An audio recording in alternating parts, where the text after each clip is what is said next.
Hallo en welkom by Fokus, ek is Lenet Francis. Vanaand gaan ons groen.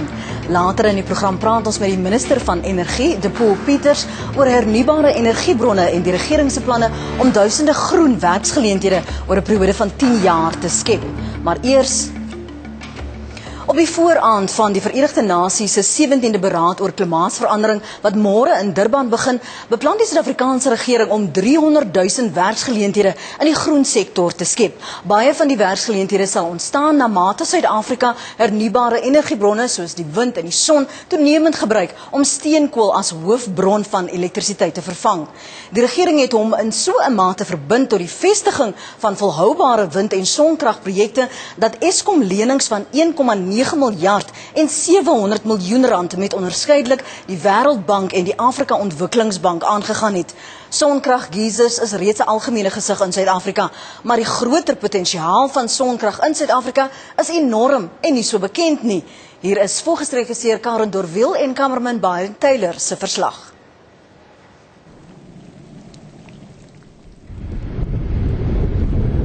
'n Nuwe wingerd Shiraz-druiwe beteken vir Stefan van Zyl 'n belegging van 20 jaar in sy plaas. 'n Belegging wat ernstig in die wiele gery kan word deur wispelturige en duur kragvoorsiening, omdat boere van Groblershoop op elektrisiteit staat maak om die Oranje rivier se water na hulle druiwe te pomp. Baie van Stefan se elektrisiteit kom nou van bo. Ons sit hier met die son wat bykans elke dag skyn. So ons sit met 'n enorme energiebron reg langs ons. En daarom het ons besluit om sonenergie te gebruik om ons water mee te pomp.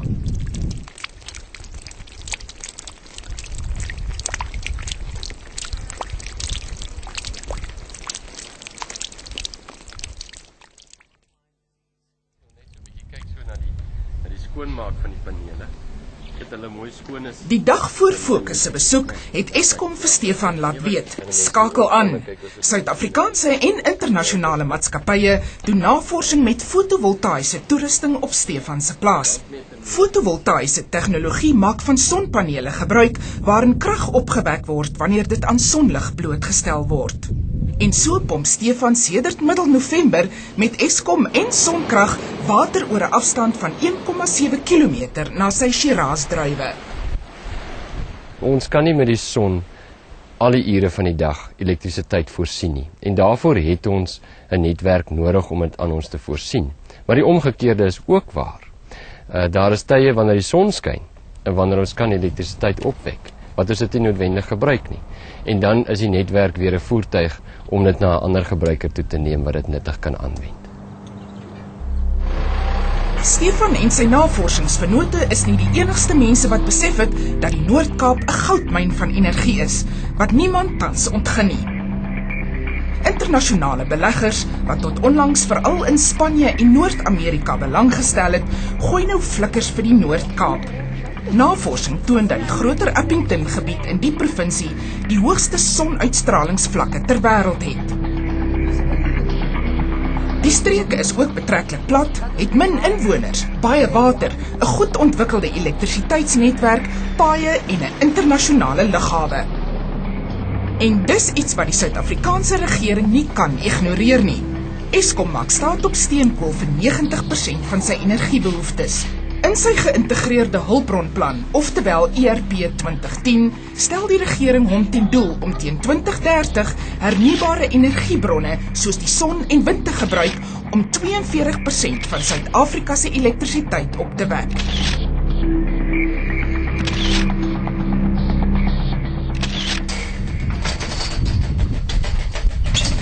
So wat 11 kilometer wes van Appington wys Ivan Juries van die Karahuis munisipaliteit vir ons van die grond wat die Departement van Energie in 'n reuse sonkragpark wil omskep. Die departement wil verskillende soorte tegnologie gebruik om uiteindelik 5 gigawatt krag op te wek.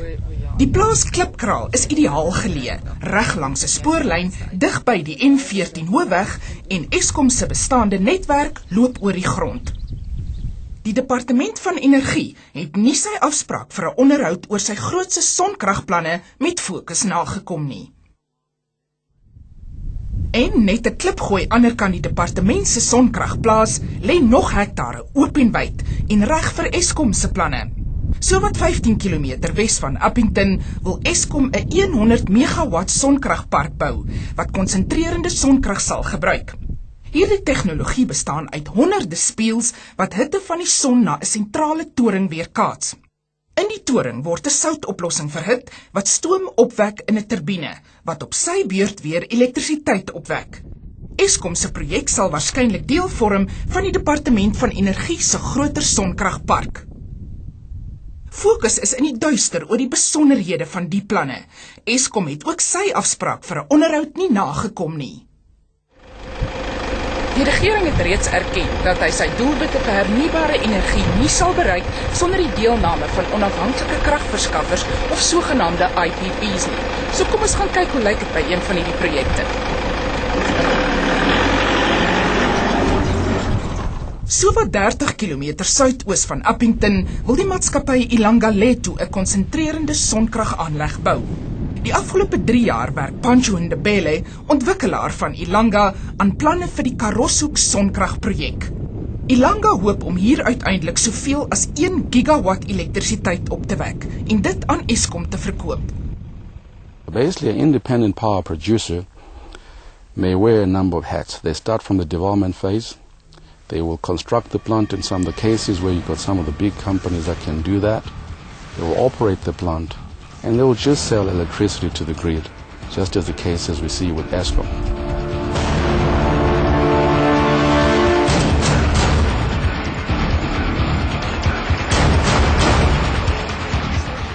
Terwyl Ilanga wag vir die regering se goedkeuring van sy planne, word sonuitstraling, windspoed en humiditeit noukeurig by hierdie stasie gemeet. Ilanga hoop om uiteindelik tydens die boufase werk te verskaf aan tussen 800 en 1000 Noord-Kaapenaars. En during the operational phase of a plant of this nature, you'll be looking at really anything between 60 to 80 operational jobs. Pancho hoop ook om 'n trust te stig waarby inwoners van dorpies soos Leerkrans in wijk 11 van die Karahais munisipaliteit sal baat by die verkope van elektrisiteit. Man is hier aan die gang en hy werk so. Gert Jacobs, voorman op Hoënstedt, vertel dat plaaswerkers vanjaar buite seisoen ook werk gehad het tydens die bou van Stefan van Zyl se fotovoltaïese aanleg. Dit het ons gehou die hele jaar. Elke jaar het ons nie so almal deur kon werkskep nie. Daar was nie werkskepping vir ons nie. Anders moes aflê. Die Appington Internasionale Lughawe is een van 4 Suid-Afrikaanse lughawens wat binnekort fotovoltaïese toerusting kry. Esmeralda Baans vertel dat die Appington Lughawe 2 aanlegte gaan bou wat saam 8 megawatt elektrisiteit sal opwek, meer as enige van die ander 3 lughawens. Die lughawe sal sy sonkrag goed kan gebruik met 'n unieke projek waarvoor heelwat elektrisiteit benodig word. The other project that we're really embarking on at Uppington International Airport and that we're trying to sell and promote is a project that we call the parking and storage of aircraft. And the most common, factor that we've got really that will make this very successful comes from Mother Nature itself, and that's the sun. En in sentraal Suid-Afrika raak dit ook goed warm en is daar oorgenoeg son wat as ware geoes kan word. Die nie-regeringsorganisasie 90 by 2030 het onlangs die Johannesburgse dieretuin gehelp om sonkragtoerusting op verskeie plekke aan te lê. Our primary pillar is conservation, so we have to start practicing what we preach. And in terms of that, one of the leading ways is to obviously introduce solar energy and renewable energy, which we do in a number of different methods. Hierdie sonpanele wek 4 megawattuur elektrisiteit op. Dis genoeg vir die dieretuin se opvoedingsentrum. Die golfkarretjie het 'n sonpaneel op die dak. Hoe meer dikwels personeel met die karretjie in die son ry, hoe meer laai die batterye. En die jagluiperds het 'n gemakliker lewe sedert 'n sonpaneel by hulle kampie opgerig is en kragonderbrekings hulle nie meer binneshuis dwing nie. After 10 hours, if we've had a power cut, we've got to lock them inside. But with the solar panels now, they're out all the time because we have sun throughout the day, and at night we can rely on the batteries. En En by sy reuse kruideniersverspreidingsaanleg in Edenvale het een van Suid-Afrika se grootste supermarkgroepe besluit: groen is goed. We all know that the world has to move towards more sustainable and renewable energy sources, and really it's just the start of that journey for us.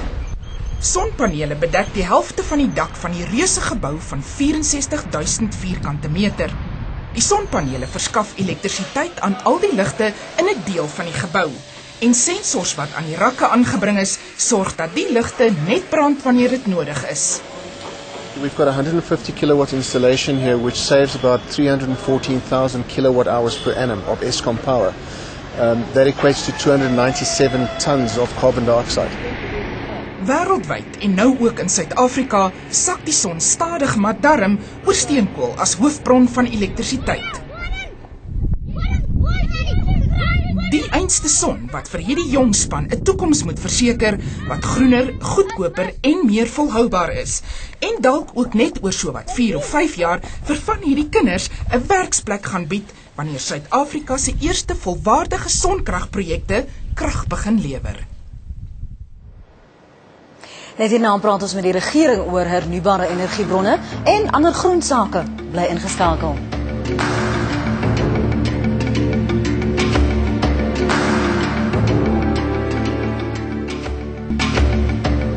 Welkom terug. Die regering se groen ekonomiese ooreenkoms wat 'n week gelede onderteken is daarop gemik om die land op die pad van omgewingsvolhoubaarheid te bring en sodoende werksgeleenthede te skep. Die staat, die privaat en arbeidssektore het ooreengekom om tot 300.000 werksgeleenthede binne 10 jaar te skep, indien sekere doelwitte wel bereik word. Môre skop die Verenigde Nasies se 17de beraad oor klimaatsverandering in Durban af en vir meer hieroor sluit die minister van Energie, de Peters, nou vanuit die Durban atelier by ons aan. Good evening, Minister, and welcome to Fokus. Thank you for having me here, Lynette. Minister, when will we be able to see and reap the benefits of this accord? How soon? Because we're talking about 300,000 jobs within a time period of 10 years. I just want to indicate that government, together with its social partners, labor, business and community, have committed themselves to making sure that we can roll out the green economy agenda. One of the key focal points is how do we bring in renewable energy. You would know that in South Africa, as we speak, we have set ourselves a target of 1 million solar water geysers by 2014, but also we have in our plan, which is the integrated resource plan, an amount of 3,724 megawatts, which is the first line of procurement from IPPs that we announced and closed now on the 4th of November. Mm-hmm. But we also believe that energy efficiency is the first line of available energy that we can deploy. I also want to take this opportunity to thank the SABC and Fokus, in particular for indicating in the inset the benefits about renewable energy. Mr. Van Zyl on the farm with a partnership with Eskom, the work that Ilanga was indicating there, but also the work that other companies have been doing in terms of making sure that their buildings are energy efficient and also rely on renewable energy like wind and solar. What steps are in As place, we speak, though? Sorry to interrupt you, Minister. What steps are in place to move from the dependency that we have, 90% of our power source coming from coal? How do we move from that to renewable energy like solar energy and wind?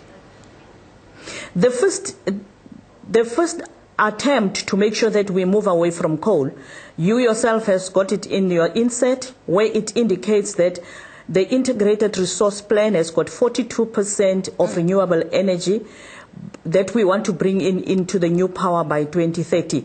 But also you would have remembered that Eskom has signed, as the utility company, has signed an agreement for loans to be able to bring in wind as well as solar into their grid. So there's a lot of work that we have already done. In the 11th, we signed an agreement with the DRC where we agreed that we will develop the potential of the hydro potential of the Grand Inga. So in reality, the plan speaks to how we bring in renewable energy, as well as this procurement that I spoke to about earlier on, that says that the first window has just closed, and very soon, before Christmas, the companies that qualify for the first line of power plants from wind, solar, biomass and others would be announced, and we would know exactly where the plants will be built and how much megawatts they will produce for South Africa. So that is the commitment that we have. If I have to come back, you would have realized that on the 6th of December in 2009, President Zuma went to Copenhagen as part of this meeting of the UNFCCC and became part of the accord that said that we need to make sure that we reduce our greenhouse gas emissions, and committed South Africa to a long-term trajectory that would see us by 2020 reducing by 34%. This IRP speaks to that. The green paper on climate change speaks to that, where transport, energy, and other sectors like agriculture would also be contributing their own equation to the total greenhouse gas emission reduction. But I just want to indicate to you that the commitment that we have with the work that we are doing to build the 5,000 megawatt solar park in Uppington is also an intention to grow the jobs. Yes. First and foremost, grow the economy, create the jobs by making sure that we manufacture some of the components locally. And that is why we want South Africans to be key in the procurement process for IPPs in the renewable energy space. Minister? Because if we buy technology from Europe, we will be exporting jobs and our people are going hungry. We're going to unfortunately have to take a break, but when we return, we'll continue this discussion and also look at the place of nuclear power in the greater scheme of things. Net hierna sit ons die gesprek voort, bly ingeskakel.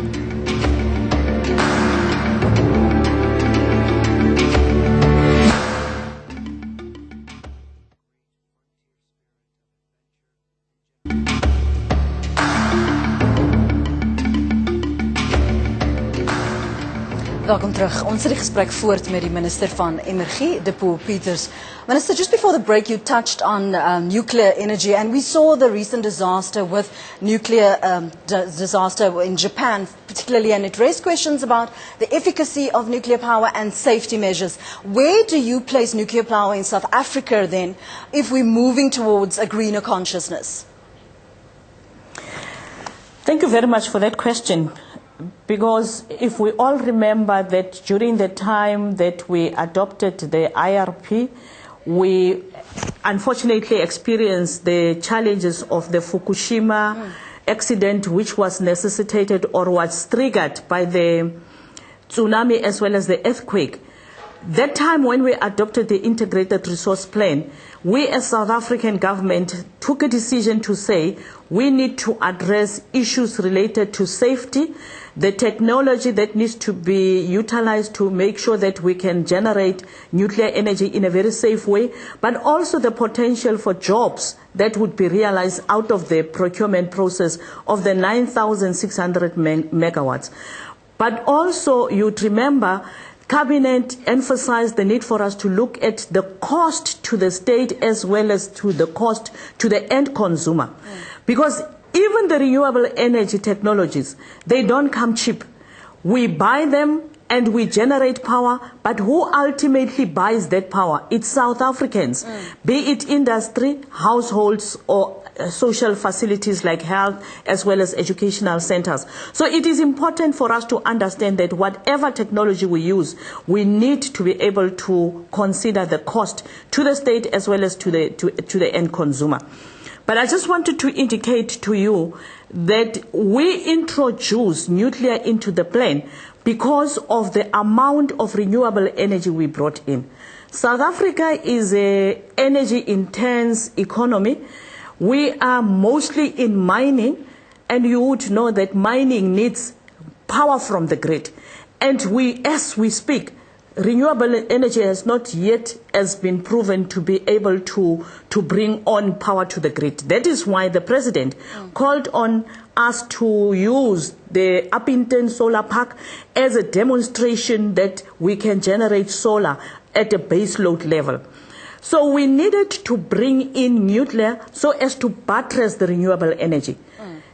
Imagine those of our people who are working in the mines would tell you that if you go down those shafts and the sun is up or the wind is strong, by the time you are halfway through, the sun then goes down, or alternatively the wind goes down. What would then happen to our workers? So we need a base load that would make it possible for us to continue generating jobs, but also to make it possible that we can get out of poverty. So this is about survival of South Africans, not about any other thing. That is why our worry is to make sure that the Green Economy Accord becomes a success. In that way, we can make these technologies here as opposed to importing them from Germany, America, and different countries in Europe as well as in China, where they create jobs for their people and then bring the technology to us. We use this technology to generate the power